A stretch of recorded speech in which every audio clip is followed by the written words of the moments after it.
Have you ever wondered if there is any difference between a human body and a human being? It sounds like the beginning of a philosophy lecture, but I promise it's not. Hey everyone, this is Soumyaraj and welcome back to day 3 of this little vlog series. So today started exactly the way most of my days start. Late. At this point I don't even think I can call this laziness. It's just what happens when you spend your nights working and fit in everything else in your daytime. My sleep schedule has officially accepted defeat. Yeah, and as usual I headed to Ratanpalli. Nothing special on paper, just tea. But somehow this tea has the strange ability to slow everything down. Some of the best conversations I've had haven't happened in classrooms or galleries or in university. They've happened standing outside or beside a tea stall, like discussing over something without any plan. Today's conversation got me thinking about something that I had been carrying around for quite a while. Is there a difference between a human body and a human being? Most of us use those words interchangeably, but I don't. To me, a human body is something that can be measured. Height, weight, blood group, medical records, identity cards, x-rays, fingerprints. It's a version of us that institutions understand. But a human being? A human being is a memory. It's fear, it's humor, it's contradictions. It's all the experiences that shape you but never appear on form. You can document a body, but can you really archive a human being? That question sits at the center of my work. I'm fascinated by bureaucracy, not because I hate it, but because I find it interesting. Bureaucracy exists because system needs information. They need to identify us, organize us, make us readable. In many ways that's necessary. But in doing so, the body often gets reduced to some form of data. A document, a medical scan, identification number, anything that can be recorded and classified. But somewhere in that process, the human being is somehow non-existent. It slips out of that process. That's the main intention behind my working process. I use different bureaucratic tools like pen, paper, or anything like lamination, where I'm not taking a stance against bureaucracy, but it's more about looking into the other aspects of bureaucracy. In my work, the process is more important than the final image. Looking at my work, you will realize that it has a lot of repetition, where I'm engaging myself with the work. There is a physical process, there is a physical demand. It becomes a reminder that there is always a person behind that archive. There is a being behind that archive that is being recorded. It also has a sort of existence. So that's my main intention.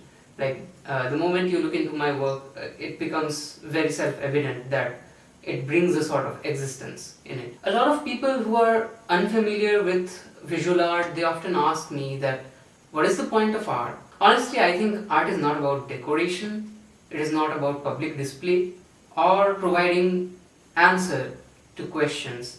I think art is about asking questions.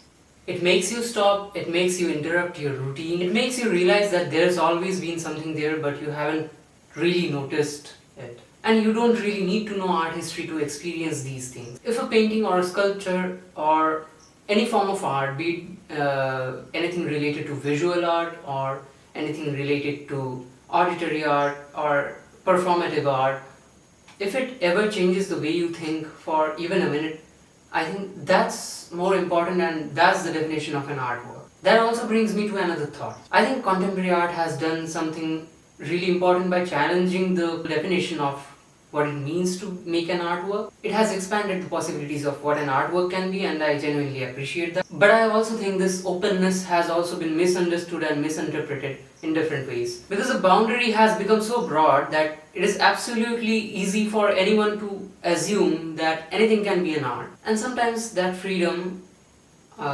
it becomes more tied to the market than actual artistic inquiry. This is just my opinion, of course. But for me, something doesn't automatically becomes an artwork just because someone claimed it to be an artwork. What I look for is something else. It is about the astonishment, not surprise, astonishment. That rare feeling where a work allows you to experience something and understand it that you genuinely haven't encountered before.